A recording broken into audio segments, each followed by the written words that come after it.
You got to drink every time she says, behaving undemocratically by claiming to take the running of the country into their own hands. Joining me now, New York Times White House reporter Julie Hirschfeld Davis. Hey, Julie, thanks for being here. Do you know who wrote it? Thanks for having me. No, I do not know who wrote it. We would all love to know who wrote it. And, you know, as a reporter, it's frustrating to have to be speculating about the author of such a significant piece, which confirms a lot of the whispers that we've heard in our reporting over many, many months. So we're all trying to figure it out, and you know, we join all the other reporters who are covering this White House in that. But I think it's really, you know, it's been interesting to see what the reaction has been by senior administration officials. The fact that they have all felt obligated to put out these statements, not just through spokespeople saying, no, it wasn't my boss, no, it wasn't my boss, but, you know, on the record statements saying, you know, I didn't write it and the person who did should resign. That really tells you something about what the president wants to see out of his own top leadership, given the fact that he knows there's somebody below him who has authored this thing. When the story first broke, I tweeted that in a case like this, I would typically be relying on the Times. I gave you a shout out to tell us, well, who was it? If you knew, let me just ask for the record, if you knew, would you write it? If I knew, I would write it.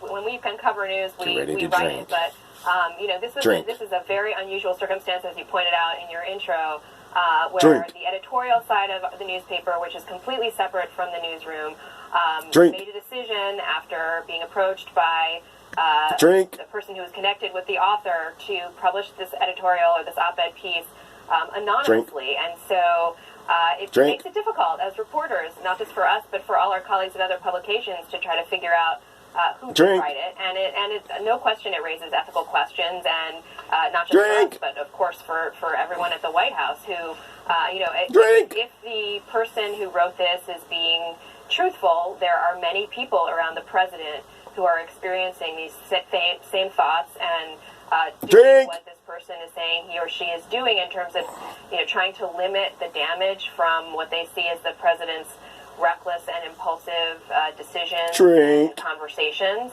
And so the question really becomes, why would you write an anonymous piece rather than speak up and say something directly to the president or leave the administration if indeed you thought that the commander-in-chief was so badly suited for the office? On a Saturday, I try in this position to take a look at the week that's now ending and to say, okay, what have others missed? I think I have something here insofar as we all got caught up, even bookies getting caught up in, well, who is it? Who is it? But that one paragraph that says there have been whispers among cabinet members relative to the 25th Amendment, I think is huge and didn't get enough attention. First of all, have you heard that? Have you independently been able to confirm any of that?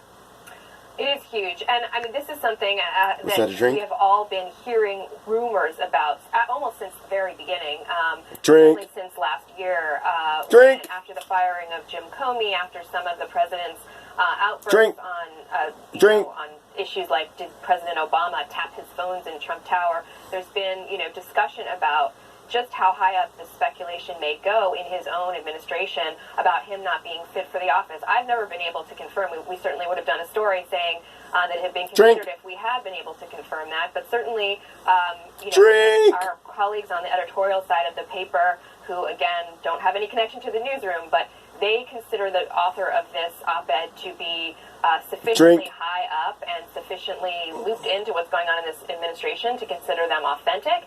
And so if this person says it was considered, I mean, that is an incredibly significant thing. And I do think it's been a bit underplayed given all the speculation about who the author is. And that, we should note, is also by design by the president and his staff themselves.